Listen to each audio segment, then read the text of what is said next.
Unsurprisingly, it's another day and it's more drama and controversy, especially surrounding our good friend Zak Bagans. Although today, he's not directly involved in any capacity, but it's people standing up for him and people speaking out against him and, basically inner turmoil from within the paranormal community, kind of butting heads with some pro-Zak fans and some anti-Zak fans, right? And they're kind of butting heads at the moment. And it's kind of being spearheaded by some of the leading paranormal investigators from the TV industry and from the paranormal side of TV, right?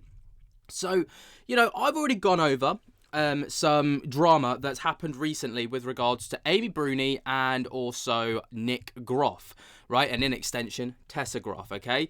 So Amy put out a tweet not too long ago basically stating that, Zak can't be blamed for cancelling shows single-handedly. There's a lot that goes on behind the scenes. She apparently has worked with the networks and stuff, and, it's all kind of sparked from that, and that's how it's all kind of come about. Now, yesterday, at the time of recording, Amy Bruni posted to her Twitter stating, quote-unquote, I'd really love, if stories of sexual predation would stop emerging from people in the paranormal field. Gross, dudes. Now, that obviously is a post that can be, determined in one of two ways. It's either she's saying, and this is where I feel like, for the sake of fairness, I have to say, the two ways that this could be interpreted, because I interpret it one way to begin with, but it's either she's saying that people need to stop calling out people for sexual predation within the paranormal field, or she's stating that people who are doing this need to stop. Now, it's a bit of a grey area. It's hard. She didn't really clarify too much regarding where she kind of stands with regards to this, but obviously it can be interpreted one of two ways. So, I did respond to this, and I said to ignore it is to contribute to the problem. To be fair, using manipulation to get your own way with someone is gross. And that is stuff that we have seen with regards to, allegedly, with regards to Zak Bagans recently, or Zak Bagans, however you want to say it, right? Where people are coming out and speaking out against him, okay, for multiple different reasons. One person even claimed to be a minor over on TikTok. I've already covered that on a video, but obviously, it's a very messy situation, and, if it is true, then it's absolutely disgusting, but if it's not true, then obviously those are some allegations that could ruin a career. So, we have to be careful with the allegations that get thrown around, and, the way that things are worded, because ultimately, this could swing one of two ways. So, we obviously haven't heard from Zak. I highly, highly doubt we will hear from Zak, but in the interest of fairness, obviously we need to try and, keep it on the fence for now at least. Obviously the information coming out is serious, but, and it should be taken at face value, and it should be, pushed and investigated, because I think to kind of sweep this kind of behaviours under the rug is, if you know about a problem, safeguarding, one of the first things you learn as a teacher, right, which was what I was for a period of time, the first thing you learn is safeguarding is everyone's problem. If a child, if an adult, if a vulnerable adult, if anyone comes to you with a problem, right, and you're aware of it, to not do anything or act on that information appropriately, right, to a degree, you're somewhat complicit within what's going on, because you have the means to go to someone who can deal with it appropriately, and they can deal with it appropriately, right? So if this information comes out and people just choose to keep it quiet, don't want to upset anyone, I don't want to upset the bigwigs, I don't want to upset people that can boost my career potentially, sweep it under the rug, you're playing into the problem. You're part of the problem. It's, you shouldn't ignore these kinds of things, regardless of who it is, right? And, people get intimidated by that, and it's not something that people should be intimidated by.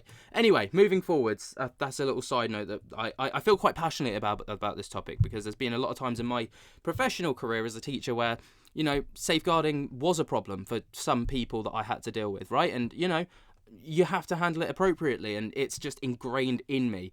So when I see, potentials where people are choosing to sweep stuff under the rug, gets on my nerves. Anyway, Moving forwards, many people have put down in the comments, obviously one person here, it's the same in horror fiction, sadly, obviously exists in the realm where men are allowed to roam freely, but they seem to love to fester and hunt with the niche communities and prey on those who seek a connection with like-minded folks.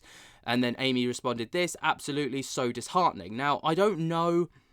I don't know where the finger's being pointed with regards to this. Someone responded, what happened? Just hearing multiple stories about multiple people in the paranormal, it's getting old.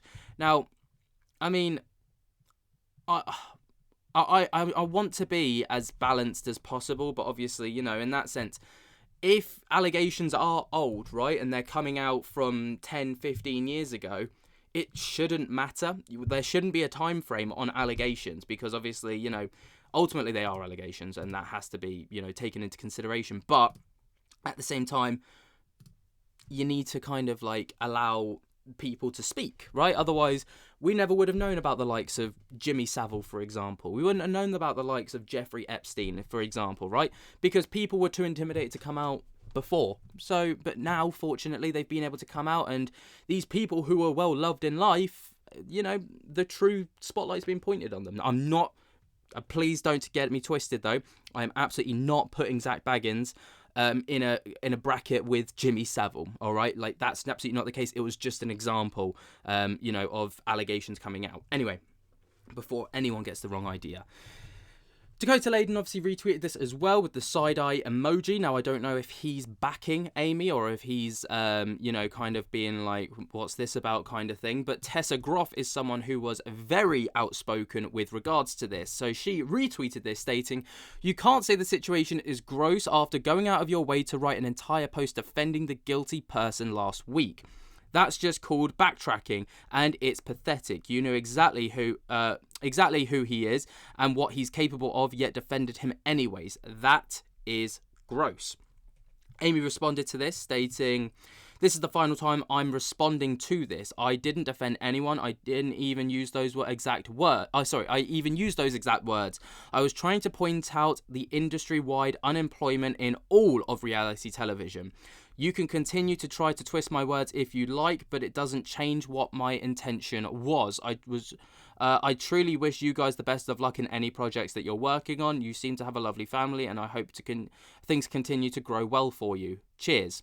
Tessa responded, your wording was, quote, I get exhausted by the rumour that Zak B had the paranormal shows cancelled because A, that's not how television works, and B, it's just plain wrong.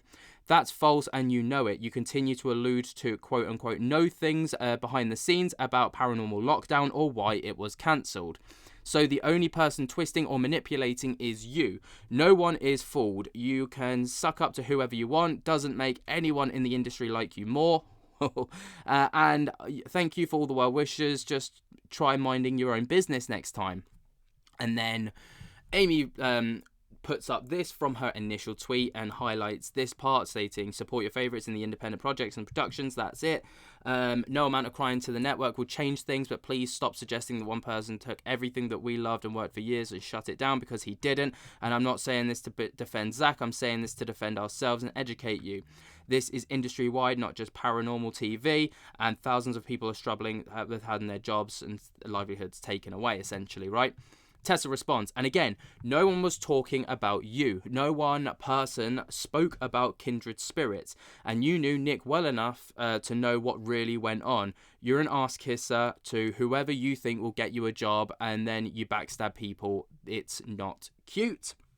And then people kind of coming back on this and saying, so sick of all the public bullshit and all the rest of it. Now, obviously it's very heated right now, to say the very least, right? You've got a lot of people saying a lot of different things, a lot of people coming out of the woodworks to state, their stories, right? And someone in my comment section made a very true and honest point recently. They put out a video, they left a comment on my video that I put out stating there's always three sides to things. There's their story, the truth, or my truth, their truth, the truth, right? Which is so true, because both sides of the party, or the story, have their truth, but then there's ultimately what actually happened, which is the truth. And then obviously, stories can mishmash and come together, but ultimately, without having the actual proof, we can't point fingers specifically at anyone. Of course, the allegations coming out are damning, but without the, smoking gun evidence right now, which, apparently people do have. So we have to just hope that those things do come out, because then we'll get the full picture, and, the right people can be, dealt with appropriately. And it has to be done appropriately, right? Because no amount of finger pointing, allegations, name dropping, he said, she said, will fix things, right? It has to be done appropriately. But there is one thing that we've learned as a race, is that people in positions of power sometimes need pressure to do the right thing. Sometimes they don't always do the right thing, but let's hope that if these people have been wronged, they get the justice that they deserve. And if Zak's been wronged, then let's hope that he gets the justice he deserves, right? Because ultimately those are some serious allegations coming out. But, silence is deafening. Let's put it that way. What do you guys think, though? I'm very curious to see your thoughts and opinions on this. Obviously, I know that Zak's a very divisive figure. I know that, everyone in the paranormal is a very divisive figure. Some people love some people hate some people. And that's fine. You choose your allegiances. But ultimately, let's just hope that whatever is the actual truth does come out. Let me know what you guys think, though, down in the comments below. Way down there, jump to get the hell out of that like button and subscribe. And until next time, I'll speak to you later. Peace.